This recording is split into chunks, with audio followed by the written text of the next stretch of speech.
They mocked her jet as a scrap prototype until the commander whispered, "That's the Ghosthawk." Under the steel canopy of Hangar 6, sunlight knifed through the open bay doors, cutting across a single jet that didn't belong. Its matte panels were scorched and uneven, the nose cone patched with field welds that looked decades old. A few mechanics circled it, whispering as they passed the kind of laughter reserved for something broken. At the far end of the floor, a woman walked toward them. Her flight suit bore no rank patches, only the faded outline where they'd once been. She carried her helmet under one arm, posture steady, face unreadable. The others turned to watch. Someone muttered, "Guess the scrapyard's hiring pilots now." The comment drew a chorus of smirks. She didn't respond. The jet looked like a relic from a forgotten program, one wing panel darker than the rest, the tail number half sanded away. A young lieutenant rapped his knuckles against the fuselage. "It's missing half its brain," he said, and the group laughed again. The woman set her helmet on the table beside the cockpit ladder and began her pre-flight checks as if the laughter belonged to another world. Her gloves moved with mechanical precision. Test the flaps, check hydraulic lines, reset circuit groups.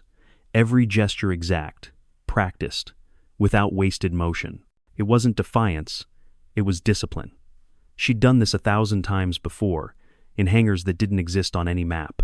The sound of boots on concrete silenced the laughter. The base commander entered a man whose presence pulled the air taut. His gaze swept the floor, unimpressed, until it stopped on the battered jet. Then, for the first time that morning, his expression faltered. He stepped closer, squinting at the faded emblem half hidden beneath the carbon paneling. The outline of a hawk's wing, etched in black titanium. It shouldn't have been there. It shouldn't have existed at all. "What's this doing here?" he asked quietly. The young officers traded glances, uncertain whether to speak. One of them finally said, "Just some experimental scrap she dragged in, sir." The commander didn't answer. He brushed the dust from the insignia with his thumb, revealing a single serial mark beneath the paint. For a heartbeat, everything in the hangar froze the hum of lights, the faint clatter of tools, even the wind outside. When he spoke again, his voice was almost a whisper. "Stand down. That's the Ghosthawk."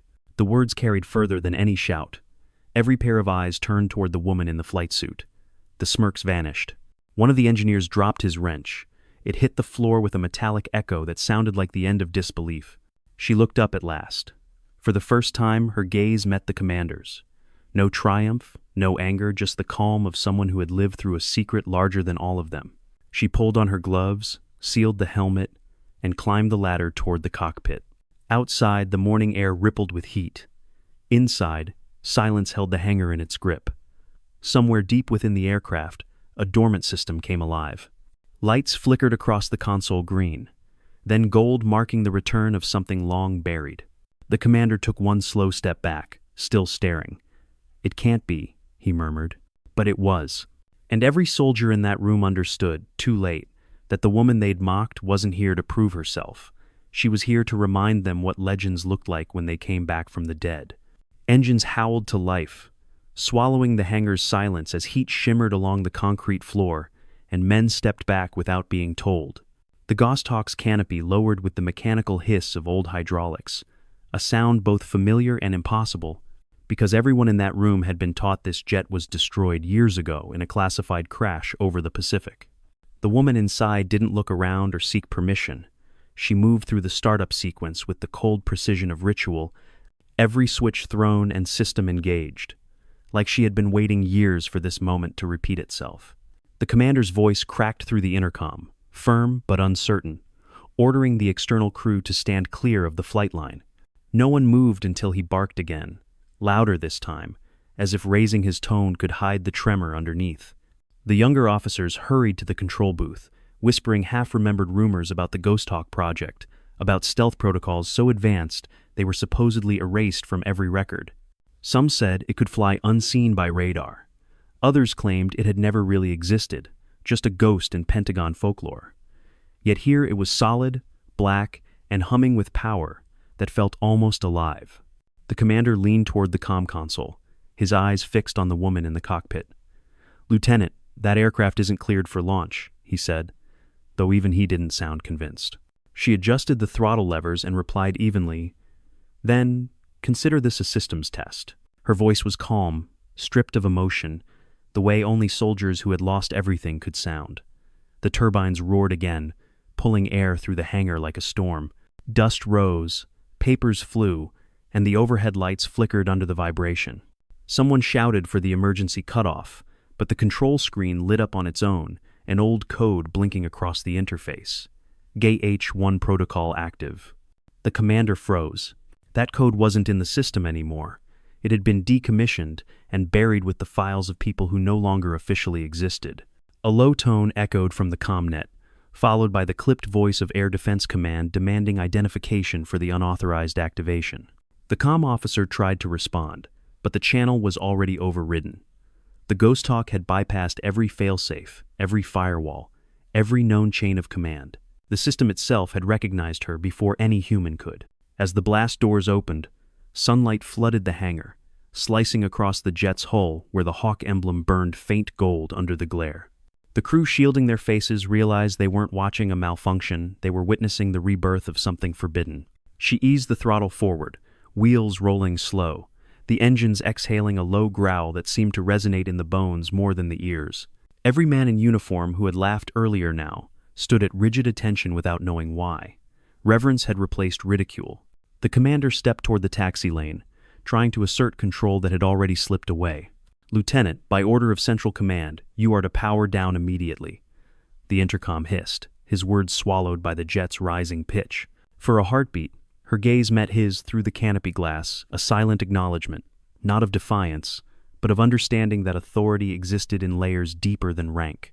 Then the Ghosthawk surged forward, its shadow stretching across the tarmac like the wing of a myth reborn. Outside, the control towers scrambled to redirect ground traffic. Pilots in nearby hangars abandoned their briefings to watch as the black silhouette accelerated down runway 2. The takeoff should have been impossible.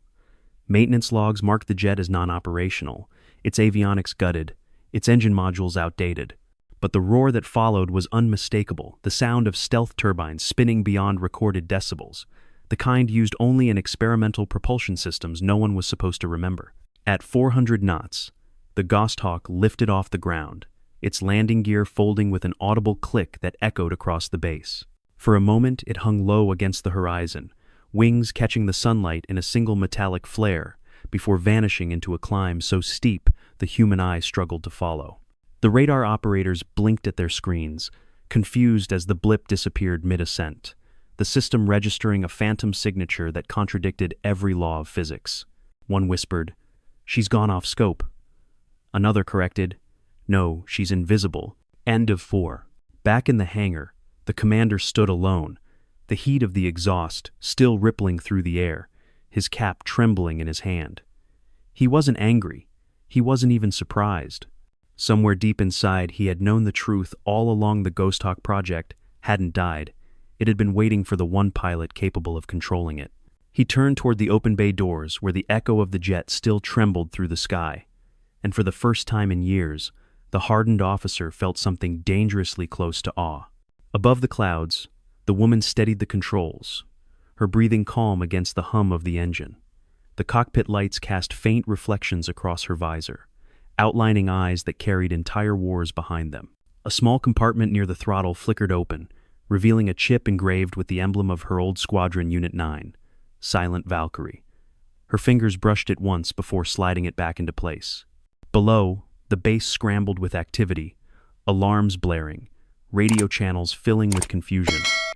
The commander gave the only order that made sense. No pursuit, record everything. He knew that whatever mission she was on, it wasn't sanctioned and it wasn't random. The Ghosthawk wasn't just an aircraft. It was a key to something larger, a promise written in classified ink and buried in silence.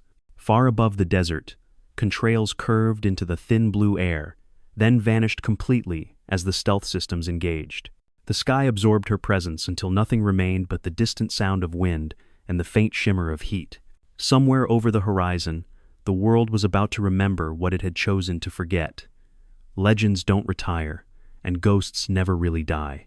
At 30,000 feet, the sky turned thin and metallic, a silent cathedral where the hum of the Ghosthawk became something almost sacred. Inside the cockpit, the woman adjusted the pressure seals, her gloved fingers moving with practiced patience as the aircraft climbed higher into classified airspace.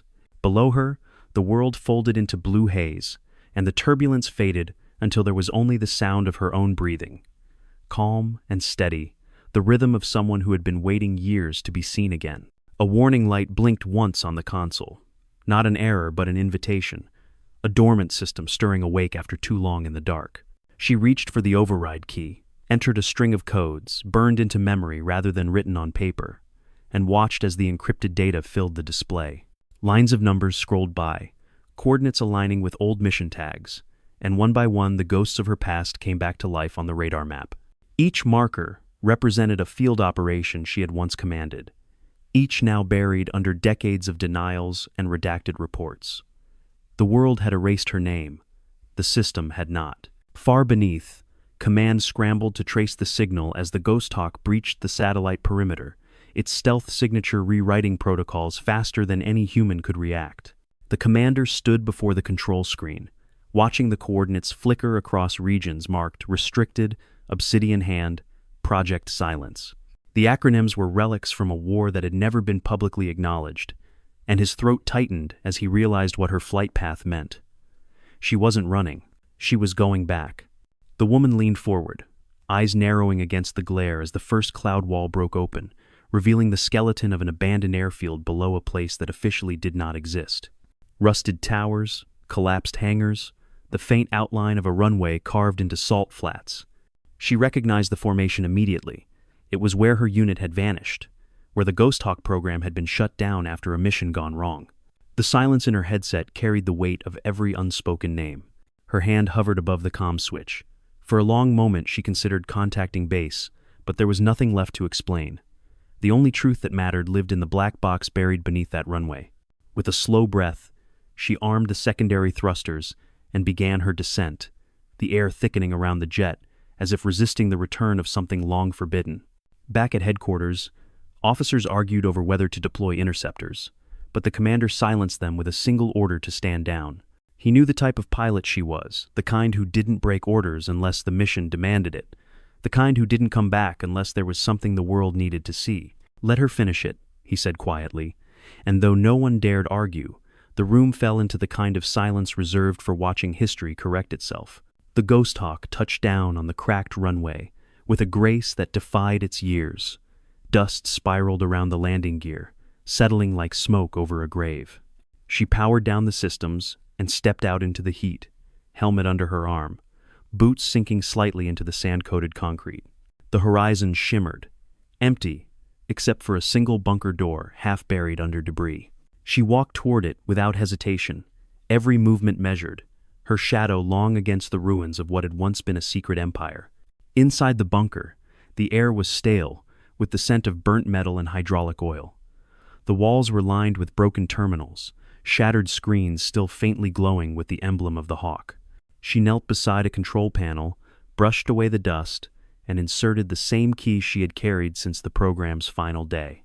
The machinery hesitated, then roared to life, lights flickering in a pattern she hadn't seen in years. From the depths of the chamber came the slow awakening of stored data voice logs, mission files, fragments of truth sealed away to protect those who had lied. A recording played automatically. Her own voice filled the bunker, younger, steadier, briefing a team before their final sortie. If this message is heard, it means the Ghosthawk has survived. And so have we. The echo made her close her eyes for a moment, letting the ghosts speak. Every operation they had executed in silence, every casualty dismissed as rumor, now had evidence. The truth had never died. It had just been waiting for her return. The commander arrived hours later by helicopter, stepping into the ruins with dust clinging to his uniform. He found her standing before the flickering screens, surrounded by the hum of machines awakening after decades of sleep. She didn't salute, and he didn't ask her to. "You found it," he said quietly. She nodded, her eyes still fixed on the glowing files. It was never lost. They just didn't want to look.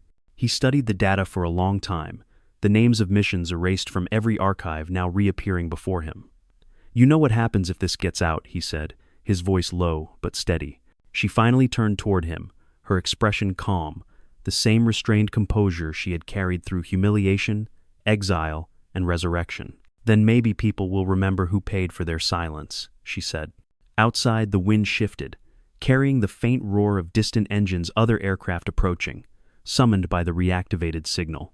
The commander exhaled slowly, realizing the storm that was about to follow. "They'll come for you," he warned. She placed the key back into her flight suit pocket, her voice quiet but resolute. "They always do, but this time they'll know why." When she walked out of the bunker, the sun had already dipped low, painting the desert in gold and blood. The Ghosthawk waited at the end of the runway, its dark surface reflecting the sky like a mirror.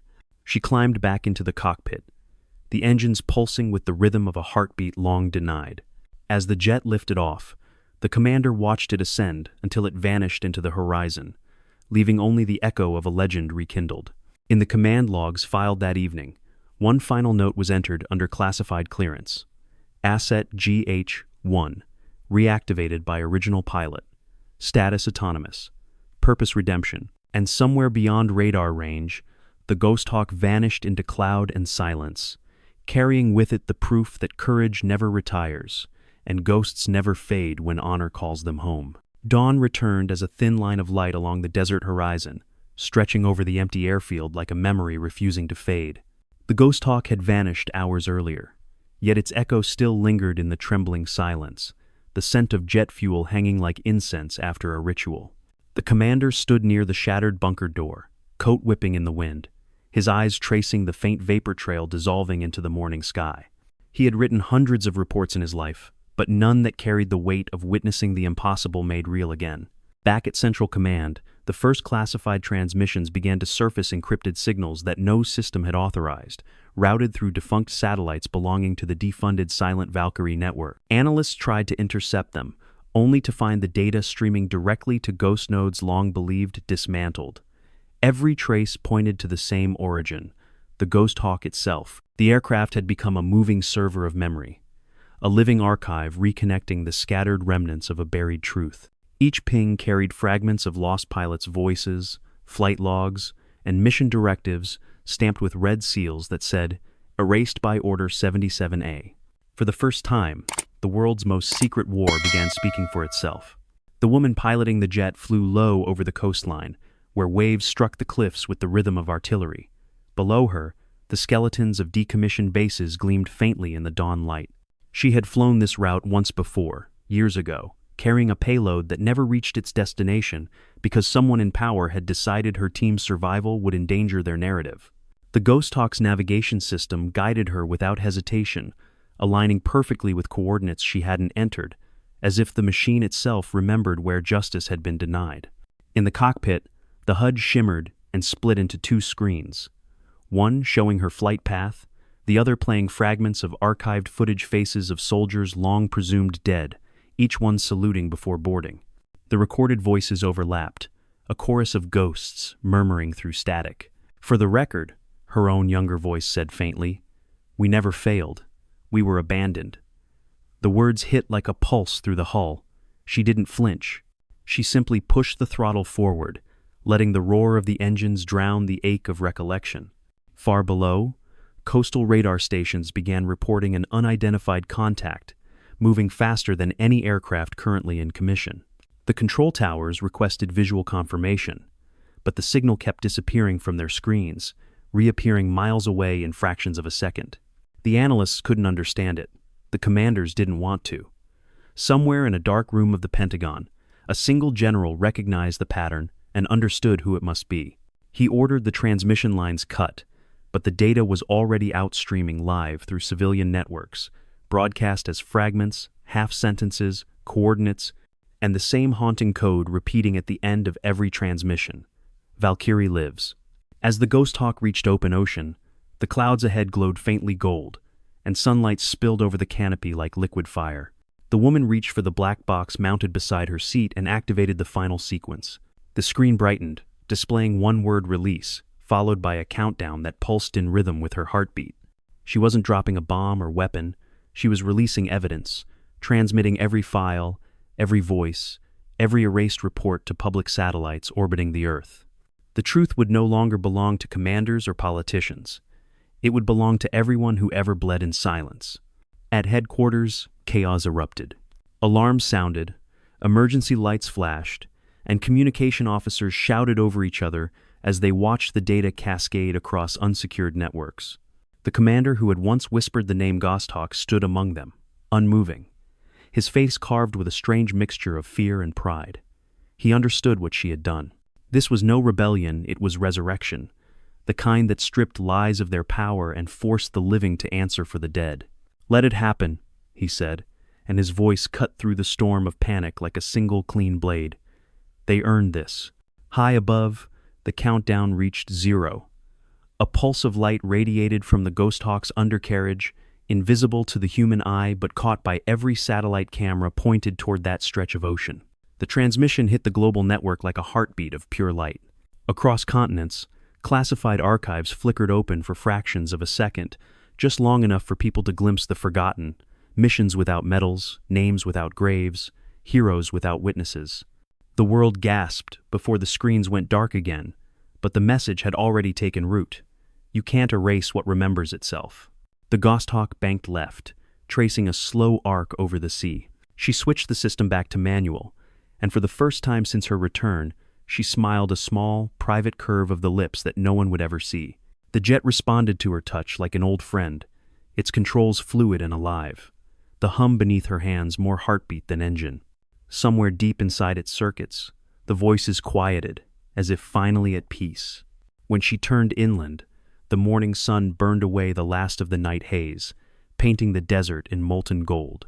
The airfield where it had all begun shimmered faintly in the distance, and she knew the commander would be waiting there, standing alone as before, watching the sky for a sign that redemption could still wear wings. She lowered altitude, flying parallel to the runway but never touching down, the blast of wind scattering dust and papers across the tarmac. Soldiers ran out, shielding their faces, while the commander raised his hand in a slow salute.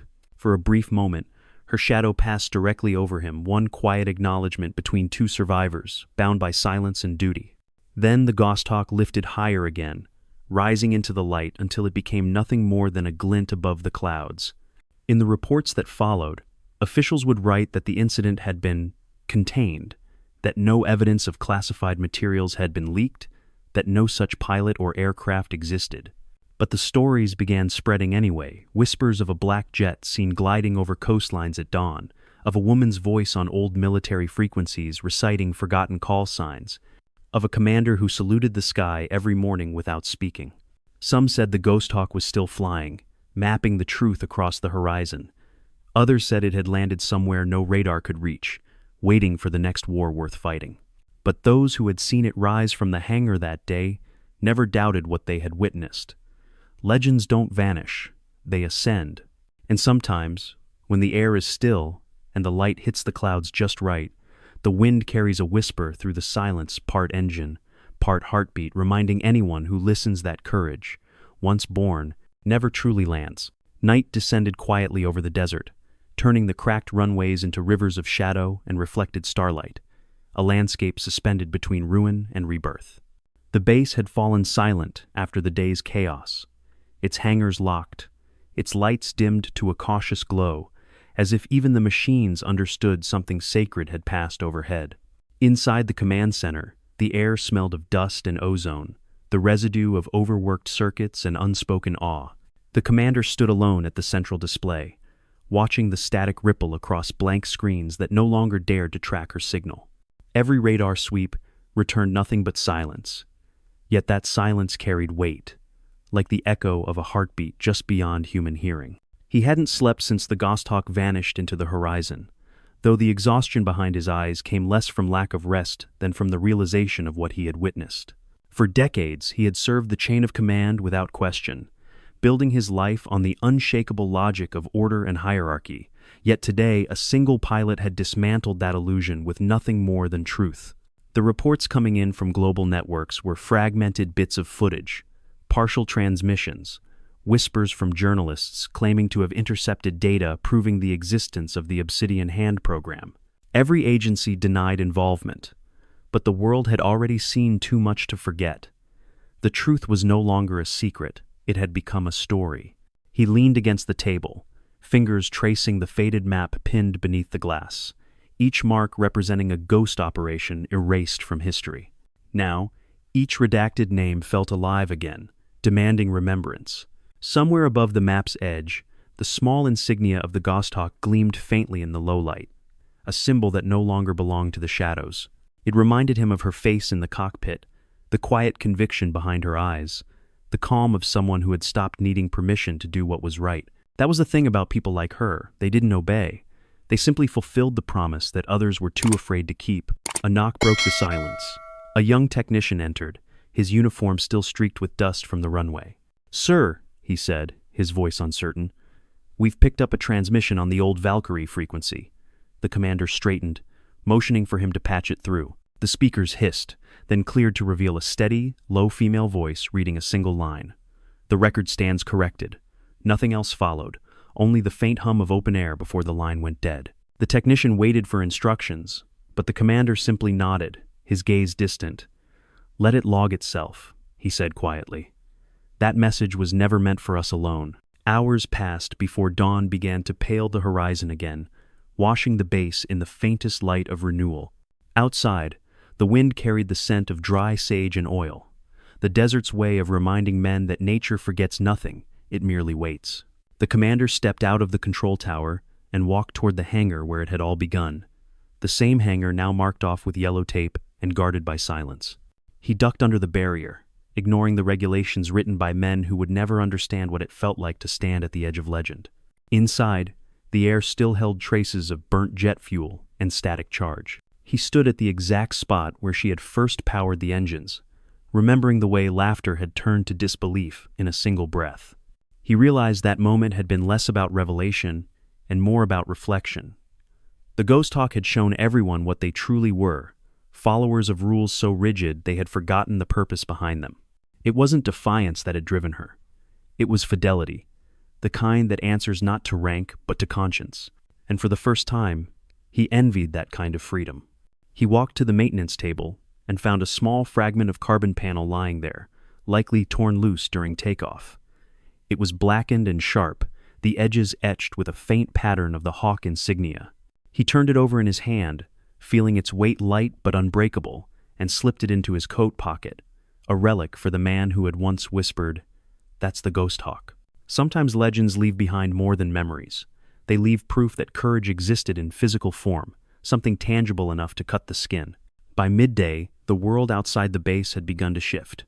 News outlets replayed blurry footage of a dark jet streaking across the sky, analysts debating its origin, officials denying every theory while their voices betrayed unease.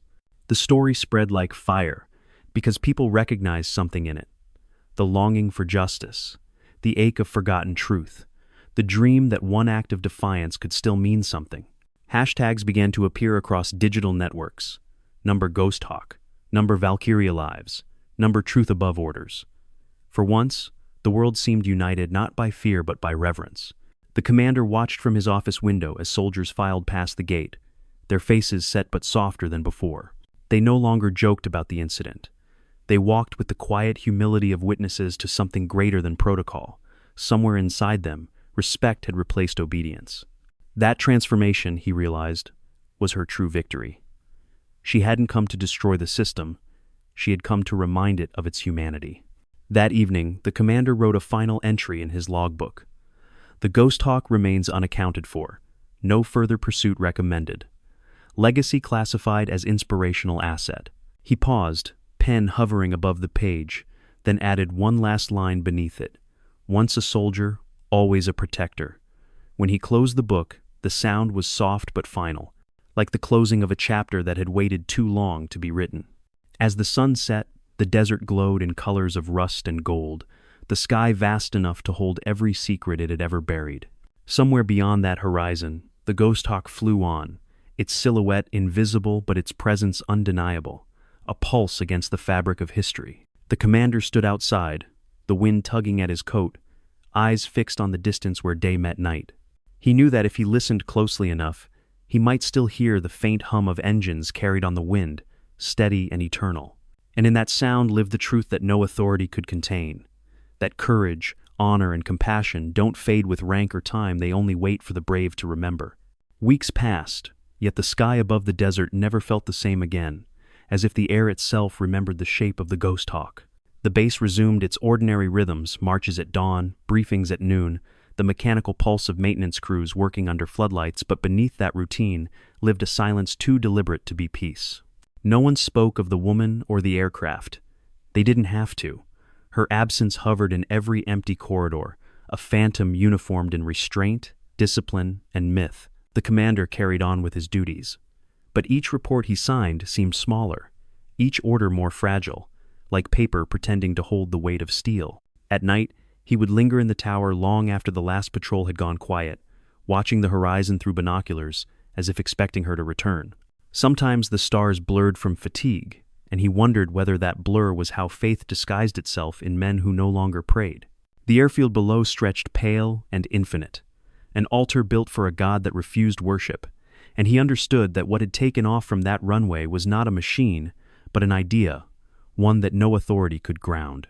News continued to spread across the world, despite the government's attempts to erase every trace of it. Independent journalists reconstructed fragments of the leaked data, piecing together the hidden campaigns of Obsidian Hand and Project Valkyrie. Families of lost soldiers began writing letters to the press, demanding answers for names once dismissed as errors in the archive. The truth, incomplete and imperfect, had taken on a life of its own. It traveled across digital channels like wind through dry grass, unstoppable and untraceable, whispering the same message again and again. She brought them back. The commander received an envelope without a return address one morning, slipped under his door between shifts. Inside was a photograph printed on matte paper grainy, taken from a satellite angle showing the outline of a jet parked on an airstrip carved into a coastline he didn't recognize. Along the bottom, written in the same steady hand he remembered from old flight reports, were 4 words: "Still flying, for them." He held the photograph for a long time before sliding it into the inner pocket of his coat, close to the fragment of black carbon panel he still carried. He never reported it, not because he doubted protocol, but because some truths deserve the dignity of silence. That night he walked alone across the tarmac, the wind dry and restless, sweeping trails of sand like thin smoke. The moonlight spilled over the hangars, catching the edges of old equipment that had once seemed immortal, but now felt like relics of a smaller age. He paused at the spot where her jet had stood, letting his hand rest on the warm metal of the railing, remembering the heat of the engines and the sound that had shaken everything he thought permanent. There was no ceremony, no memorial plaque, no official acknowledgement, only the echo of a choice, a reminder that obedience was never the same as honor. Far away, across an ocean that glittered like mercury under the stars, the Ghosthawk glided just above the cloud line, unseen but not invisible to the conscience of those who had once doubted her. Inside the cockpit, the woman flew by instruments and instinct, guided less by coordinates than by purpose. The world beneath her was still fractured, but she carried within her the fragments of its repair, the truth she had released, the name she had restored, the belief that valor could exist without permission. Each night she switched frequencies, listening to radio chatter from distant patrols, not to hide but to remind herself that there were still others fighting to do what was right in places no one would ever know. She had no orders now, no chain of command, no insignia except the one carved into the hull of the jet itself. Yet every movement she made followed the same discipline she had lived by since the first day she wore a uniform. She still checked her systems twice, still logged her coordinates, still whispered her call sign before every flight as though speaking to ghosts. In her solitude there was serenity, not bitterness, a quiet conviction that service wasn't a contract with a government but a vow to something higher, something that lived in the spaces between courage and compassion. One evening, she crossed the borders of a war zone that didn't officially exist.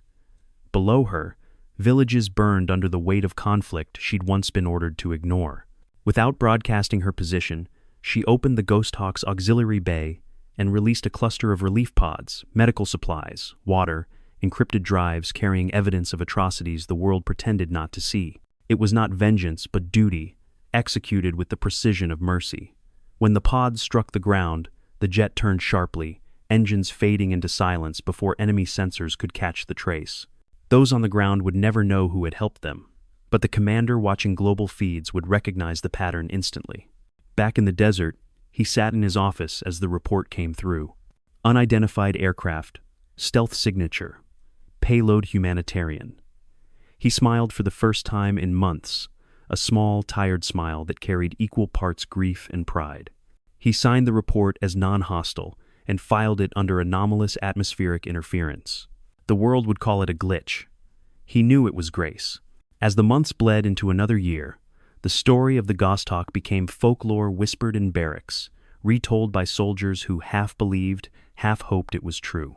They said that sometimes, when a mission went wrong or when a convoy was ambushed, a black shadow would appear above the smoke, and the chaos would stop.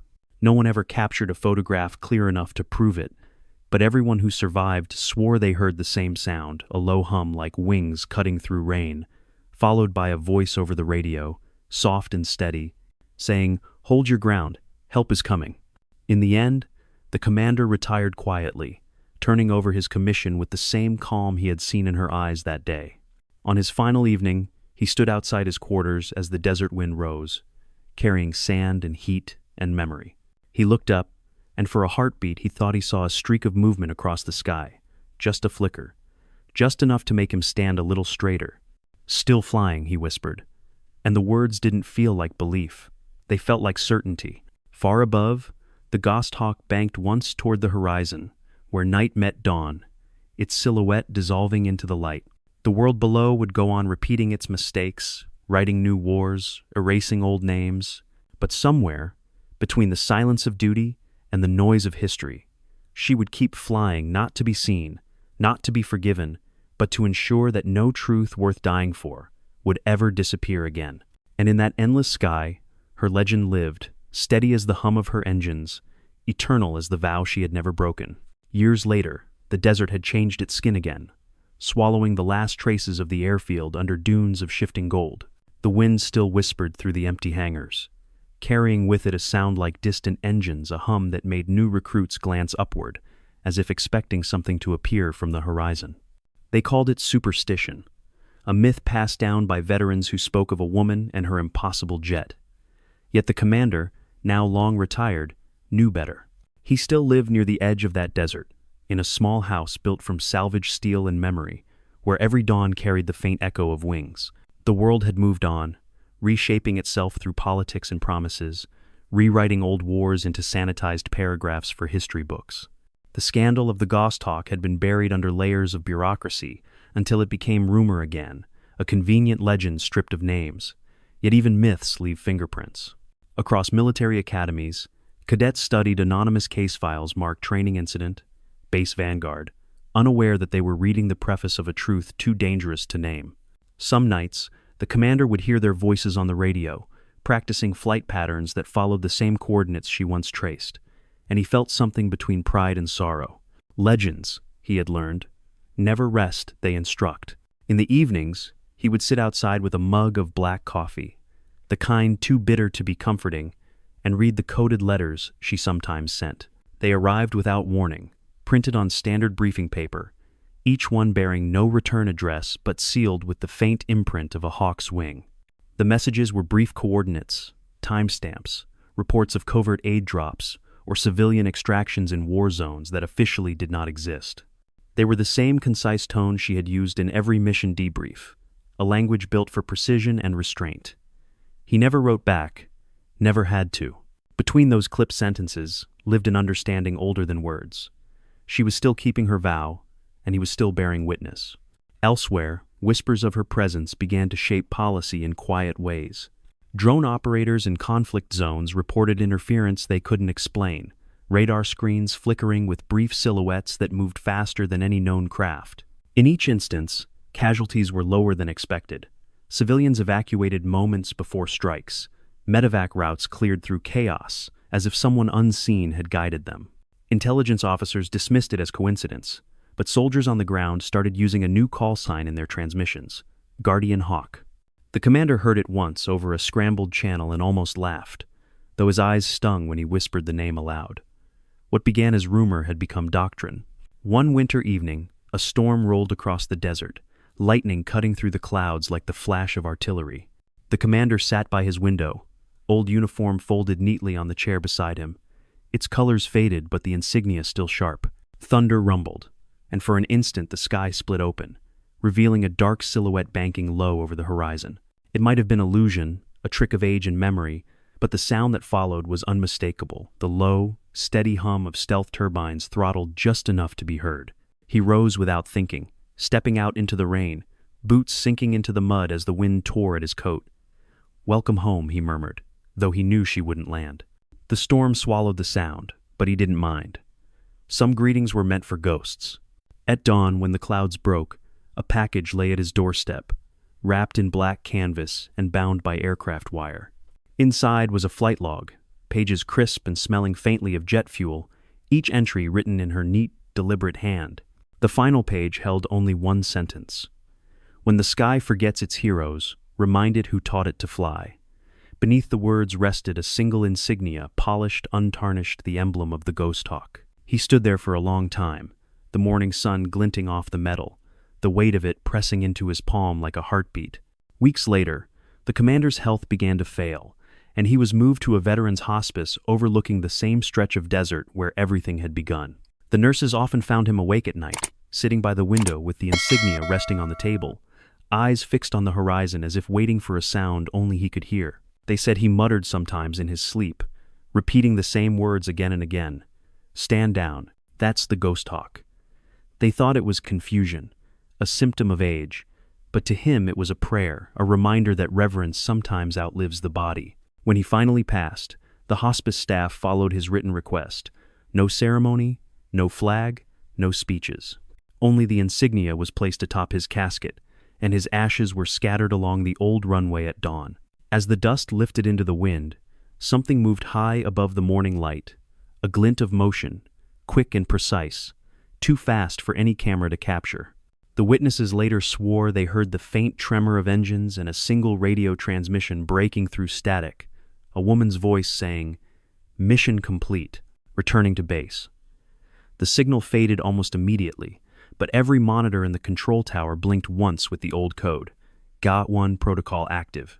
That night, across distant continents, radar operators reported a brief anomaly, a single craft moving west against the jet stream, altitude unknown, speed untraceable.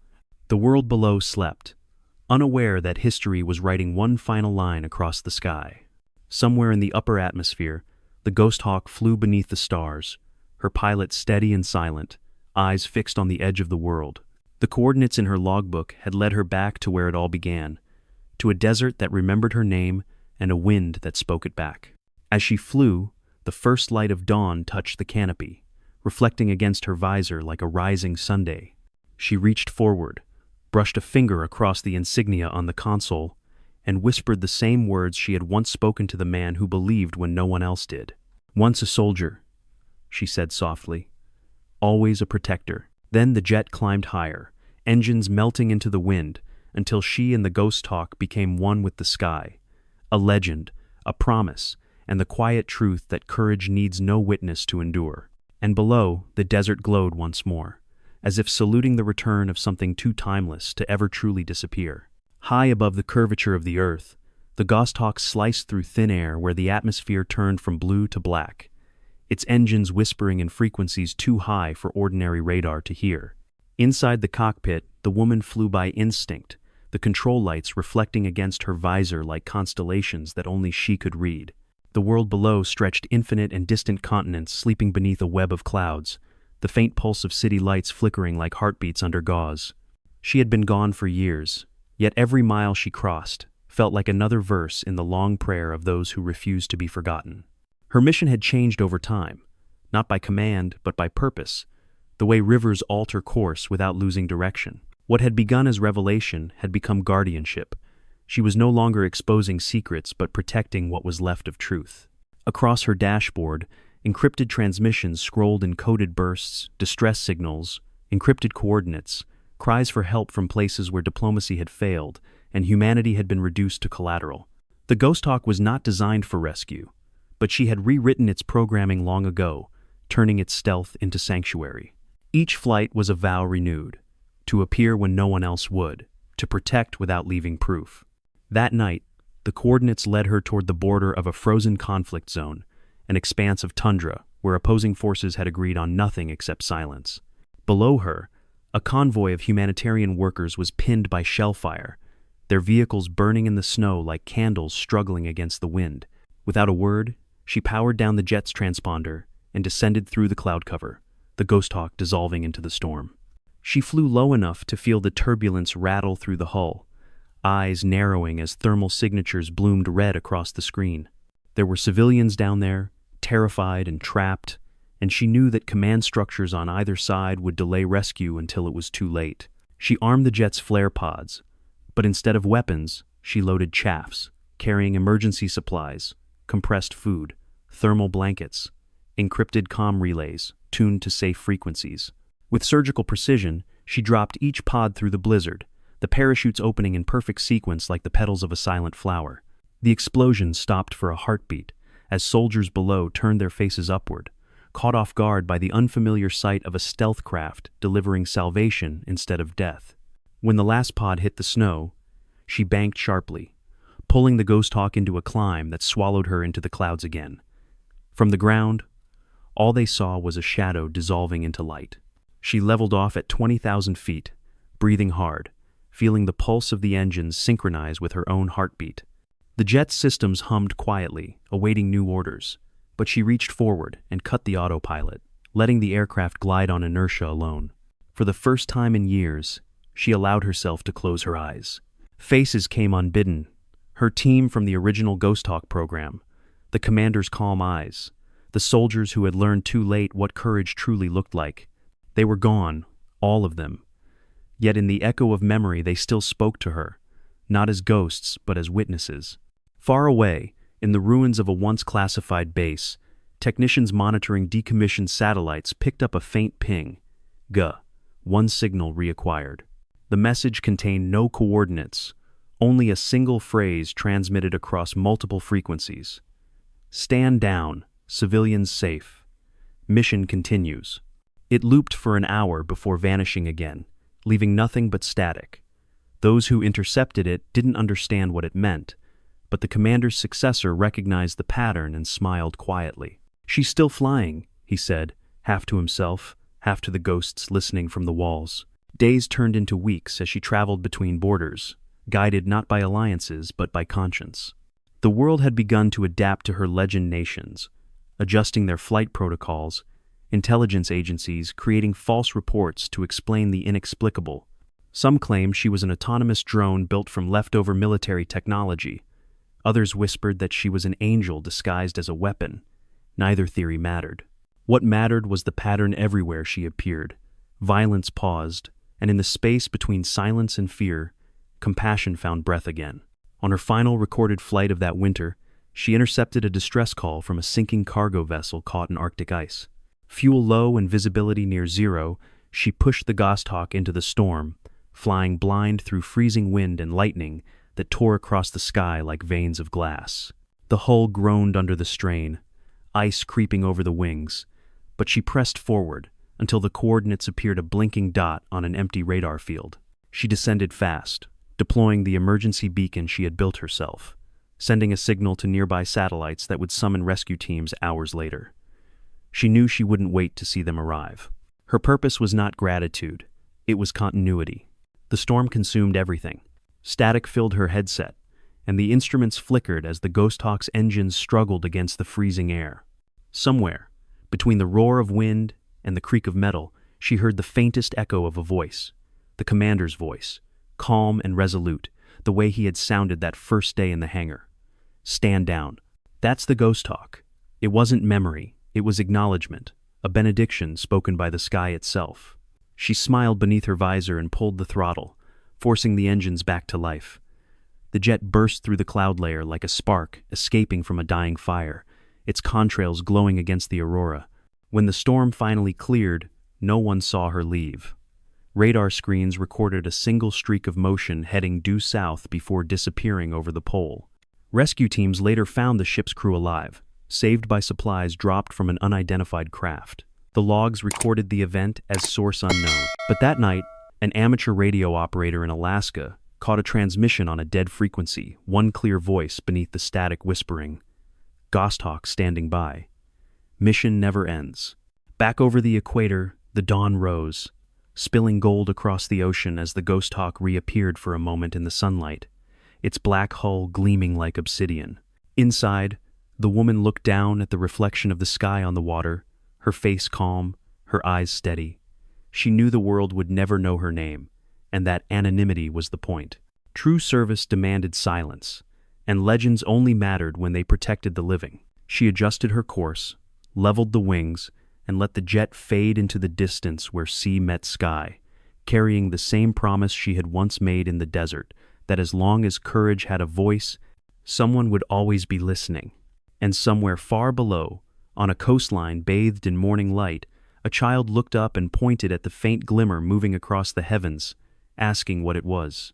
An old soldier standing nearby answered softly, "That's no plane, son. That's the Ghosthawk." The child watched until the light vanished, not realizing he had just seen proof that legends, when born from honor, never truly land. They simply keep flying, quiet as faith, eternal as duty. The years turned like silent gears, grinding the world forward, while history shed its memory layer by layer, but the legend of the Ghosthawk refused to fade.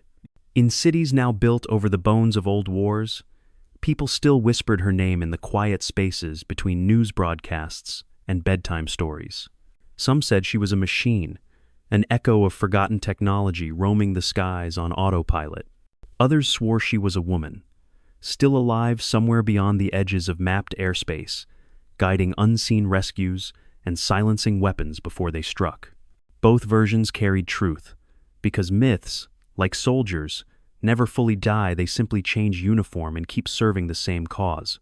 The new generation of officers studied her missions the way priests study scripture, dissecting her decisions for lessons in courage that official doctrine could never teach.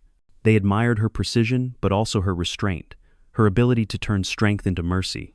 Simulators were built using fragments of her recovered flight data. Cadets competed to survive even 10 minutes in her patterns, and few succeeded. In every academy across Allied air forces, a single phrase had been added to the entrance arch in engraved steel letters. Once a soldier, always a protector. The commander's final words had become law, passed down not by bureaucracy, but by reverence. Meanwhile, across distant airfields, older veterans gathered at dawn to watch the sky.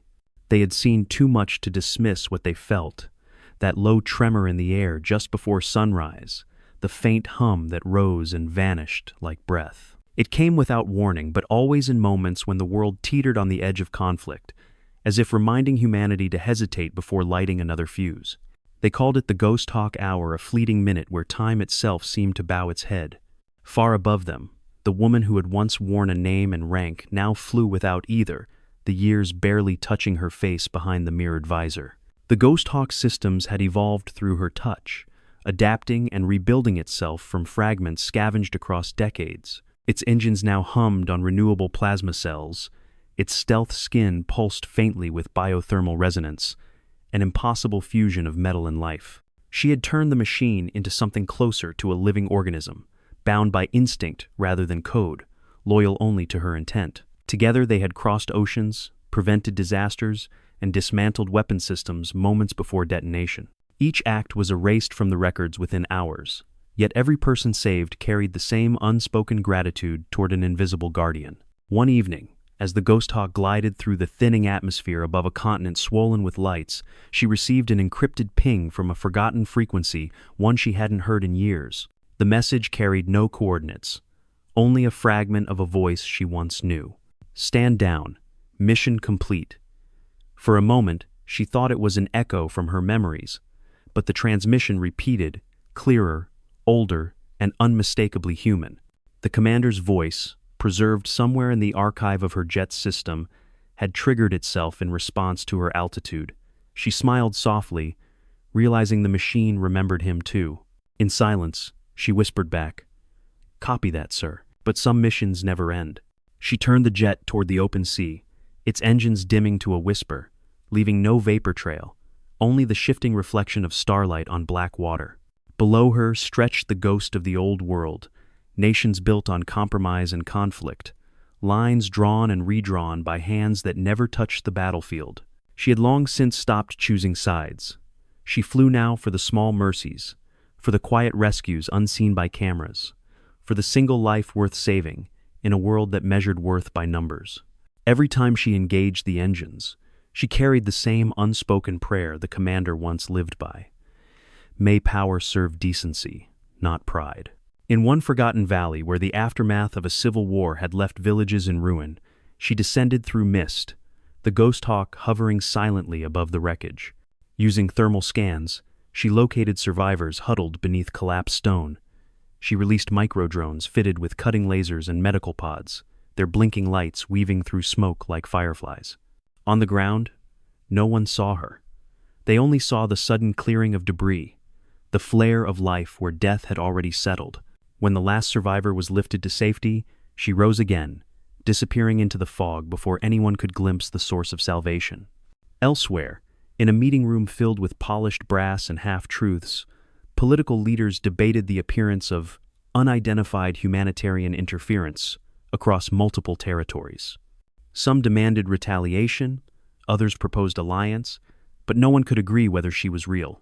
In the end, the file was sealed again, marked Unverified Phenomenon, GH1 Legacy. Yet one general at the back of the room said quietly, "If it's her, then we're lucky." Legends don't take sides, they take responsibility. The others dismissed him, but his words lingered in the silence afterward, heavy as prophecy. Years later, a storm rolled across the Pacific, scattering satellites and grounding fleets. In the middle of the chaos, a single unidentified aircraft appeared on long-range sensors, stabilizing communication between fractured networks before vanishing again. The technicians who saw it swore they heard a faint transmission amid the interference, a woman's voice, calm and precise, reciting call signs that hadn't been used since the Ghosthawk project's last mission. It ended with a soft laugh, then silence. But those who listened described feeling lighter afterward, as if absolved of something unnamed. In time, she became more myth than memory, her deeds woven into folklore, her existence debated by historians who argued over fragments of recovered code and eyewitness testimonies. Yet even the skeptics found themselves looking up on clear nights, searching the thin horizon between stars and sky for that impossible flicker. And sometimes, when the air was still and the wind carried the scent of rain, they would swear they heard her engines, that low, sacred hum, rolling across the heavens like a heartbeat that belonged not to one woman or one nation, but to the collective conscience of those who still believed in honor. The Ghosthawk continued to circle the earth, tireless and unseen, her pilot unaging, her vow unbroken. Every dawn she traced the same invisible path above the deserts, the seas, the cities that once mocked her, her shadow touching every place that needed redemption. She no longer sought recognition, for anonymity had become her armor, and memory her command. And though the world below changed faces, flags, and names, one thing remained eternal. Whenever humanity stood at the edge of forgetting itself, the sky would darken for an instant, and something vast and silent would pass overhead, reminding every soul beneath it that legends born from truth do not fade. They patrol. And in that endless vigilance, she found peace, not as a ghost, not as a myth, but as the living embodiment of a promise the commander once whispered in awe beneath a hangar's dim light, that courage, when tempered by compassion, becomes the kind of eternity even time salutes. The first light of a new decade spilled across the horizon, soft and unassuming, washing the world in a clarity it had not earned. Below that light, the cities hummed with progress, and people hurried beneath skies they no longer looked up to. But far above them, beyond the reach of routine radar, the Ghosthawk still patrolled the edge of daybreak, her hull painted in shadows and sunlight, her engines a quiet song of endurance. The woman at the controls moved with the calm of ritual, her gloved hands tracing patterns over instruments she no longer needed to read. She had become a part of the jet, and it a part of her, the two bound together by a shared vow that outlasted governments, wars, and memory itself. The Ghosthawk flew over territories now stitched together by fragile peace accords, nations built on compromise rather than conviction. Yet even in this new calm, there were cracks, the kind of invisible fractures that only soldiers could sense, where silence carried the tension of something unspoken. She watched the world like a sentry who knew the difference between peace and pause. On her monitors flickered the faint transmissions of distress from borderless crises, lost ships, stranded research teams, civilians abandoned by treaties that prioritized image over empathy. Each call was a whisper, and she had learned to answer them not with noise, but with presence. One evening, she intercepted a faint signal over the Indian Ocean, a cargo vessel adrift, its engines dead, its crew out of communication for days. Storm clouds rolled across the water, lightning illuminating the skeletal outline of the ship below. She descended silently through the dark, lowering altitude until the hull of the vessel filled her viewport like a wounded creature gasping for breath. She cut the jet's lights, guiding the Ghosthawk by infrared alone, and opened the undercarriage to deploy emergency pods. The first struck the deck with precision, bursting open with supplies. The second activated a beacon that reconnected the ship to rescue frequencies. As the crew looked up into the storm, they caught only a shadow moving through the rain, something vast, silent, and winged. By morning, the world was once again filled with rumors. Satellite footage showed a blur in the storm's eye, and the press speculated about classified aircraft performing unauthorized humanitarian missions. Officials dismissed it as optical error, but the story refused to die. A photograph of the rescued crew spread online. Men and women standing beneath a hand-drawn emblem on a crate, the shape unmistakable, a black hawk in flight, wings open wide. The commander's phrase resurfaced across every feed, echoing through headlines and comment threads alike, once a soldier, always a protector. What had been myth turned once more into message. Meanwhile, inside the cockpit, the woman sat in the silence that followed the storm. Her visor reflected the thin horizon of dawn, her breath slow and even. Somewhere deep in the console, the old recordings of her commander's voice still lived, archived in the system's hidden memory.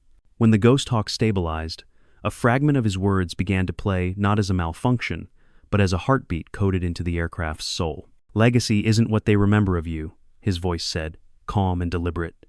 "It's what they carry forward when you're gone."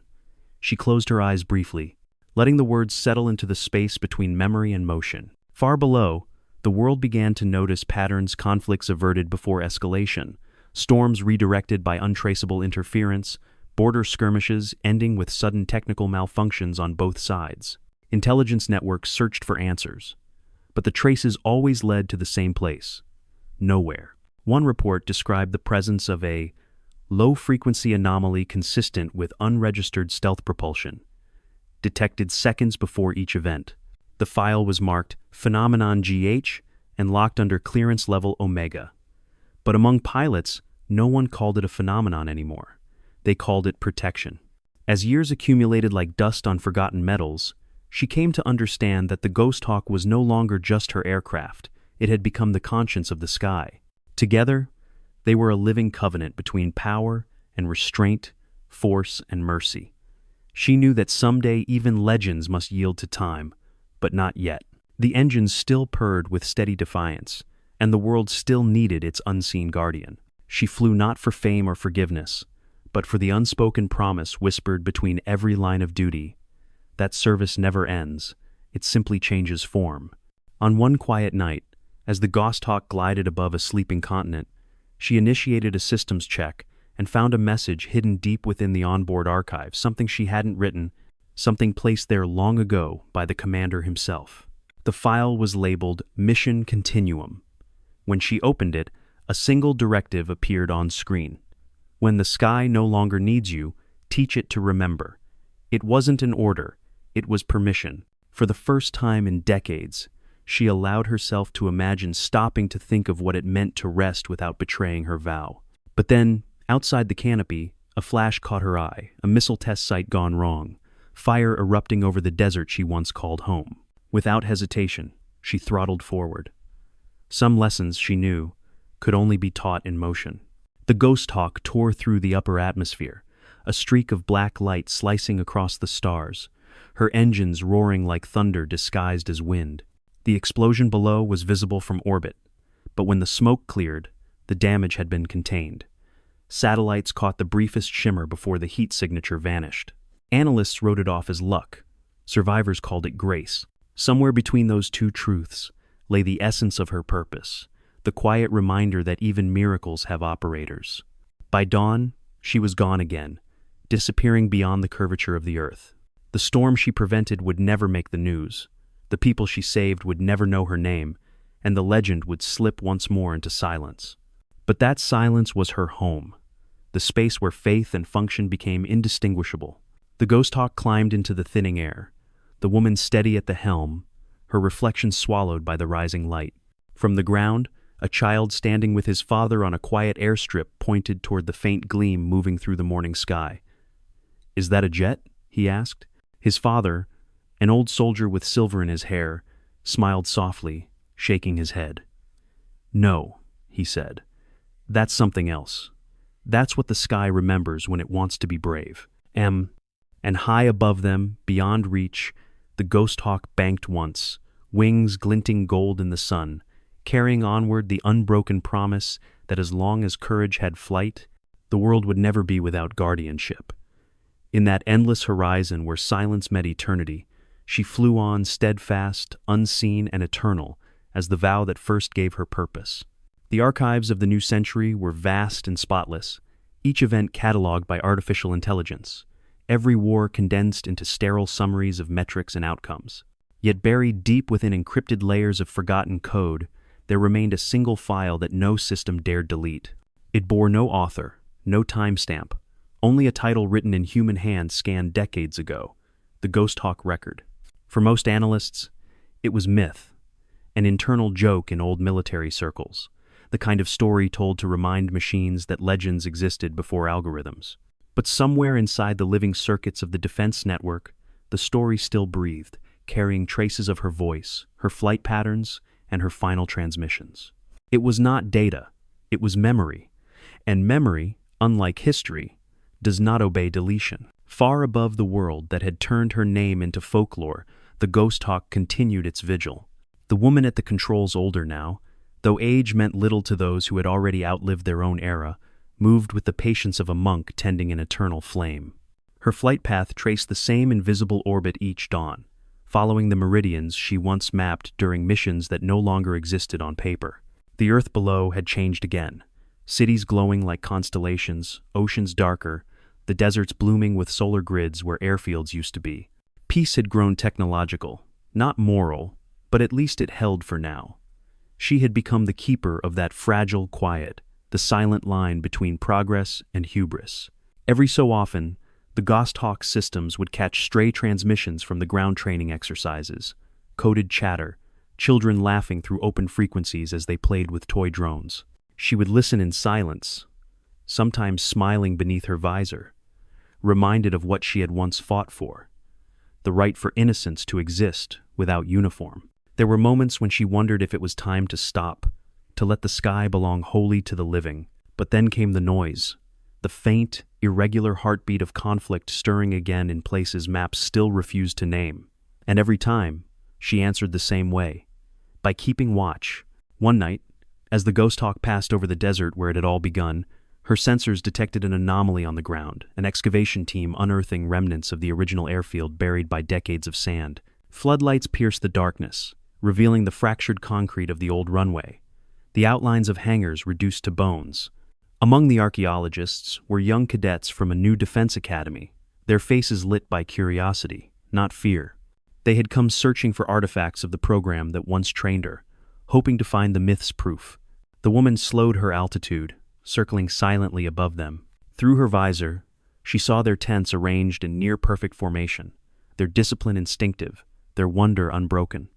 She envied that mixture of ignorance and purpose. One cadet, standing slightly apart from the rest, pointed to the sky as if sensing something unseen. For a moment she considered revealing herself, letting the world see the legend it had tried so hard to erase. But then she remembered what the commander once told her under the hangar lights so long ago: visibility is not validation. The truest honor is anonymity. So she stayed hidden, lowering the Ghosthawk just enough to stir the dust in gentle spirals across the excavation site before vanishing again into the dark. Below, the cadets gasped, cameras turning upward to capture the fleeting blur across the stars. The footage would later become an online phenomenon, dissected by experts and dismissed by officials, yet believed by all who wanted to. The airfield was declared a historical monument, though no one could agree on what history it preserved. A memorial stone was placed at the runway's edge, bearing an inscription that seemed to write itself from the wind.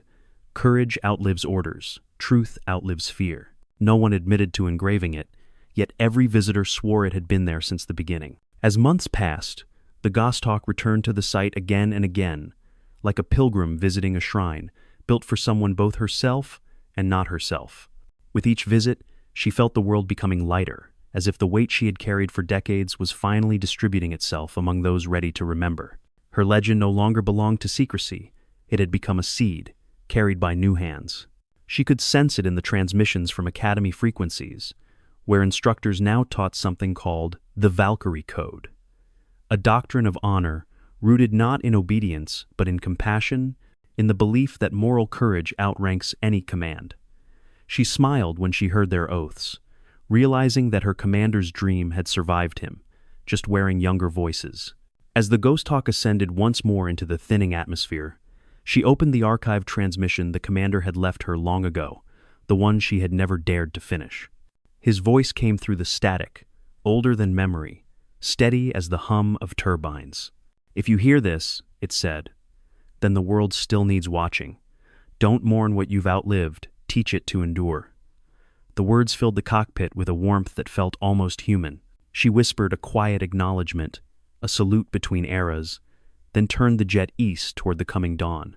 Far below, morning light reached the desert, washing the old base in gold. The memorial stone shimmered briefly as the first sunlight touched its surface, and those standing near swore they heard something above the wind, a faint vibration, not quite thunder, not quite song. It rolled across the horizon, echoing through the canyons like a promise renewed. In the control tower ruins, a flag moved where no breeze should have been, lifting once and settling again as if saluting. And up in the rare air where the blue of Earth surrendered to black, the Ghosthawk leveled her wings and steadied her course. The woman inside inhaled deeply, her reflection merging with the endless horizon ahead. She thought of the commander's eyes, of the soldiers who had laughed and then saluted, of every life saved by mercy disguised as defiance. Below her, the world kept turning, unaware that its peace was still being watched by the last relic of a forgotten code. She reached forward, pressed a single button, and recorded a transmission into the archive. Her voice, low and even, broke the silence. "For record, mission continues. Objective: preserve the quiet." She paused, then added softly, "Endurance is the purest form of victory." The console blinked once, confirming the entry, and the cockpit filled with the golden wash of sunrise. Then, as the Ghosthawk disappeared beyond the horizon, the desert below returned to stillness, but the world felt subtly different, as if something unseen had brushed its surface in passing. And somewhere, within the deep memory of the earth and sky alike, the truth remained unchangeable, incorruptible, eternal, that courage, once awakened, does not die. It merely learns to fly longer. Dusk gathered like a benediction, soft and endless, wrapping the sky in tones of violet and brass as the Ghosthawk made her final descent. Below, the horizon shimmered with the memory of deserts, seas, and cities she had crossed through lifetimes of silence. The engines purred low, the hum deep and steady like a heartbeat that had outlasted centuries, a sound that carried neither triumph nor sorrow, only fulfillment. She knew this route by instinct. It was the same path she had flown the day everything began, when laughter filled the hangar and truth was still a fragile thing. Now, the air felt different, lighter, freer, as though the sky itself had finally learned to breathe again. The world no longer needed guardianship in the way it once had. Nations had matured, borders softened, and the systems of old command had evolved into networks guided by collective conscience. What had once been secured through control was now protected through cooperation, imperfect yet alive. And though she could not claim credit for that transformation, she recognized its rhythm. It was the echo of every act of mercy, every defiance made in the name of honor rather than pride. She had become the invisible bridge between who humanity was and who it might still become. That was enough.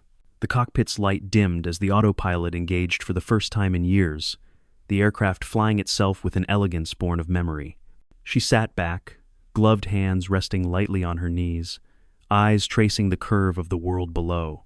In the reflection of the glass canopy, she caught her own face a little older, the lines soft but defined, the expression serene.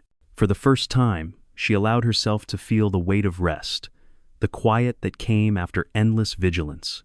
Her breath steadied. The sky ahead burned gold. As she approached the coordinates of the old base, the sensors recognized the terrain, mapping familiar lines beneath decades of sand. The airfield had become an oasis now, a research sanctuary maintained by cadets who studied weather patterns and flight history, unaware that the ground they worked on had once been the cradle of myth. The runway lights activated automatically as the Ghosthawk entered its perimeter, responding to an encrypted signal no human had programmed. The lights blinked once, then held steady, welcoming her home. The landing was gentle, almost reverent. Dust curled around the landing gear like incense rising from an altar. The engine slowed, exhaling a long sigh, and then silence settled over the desert.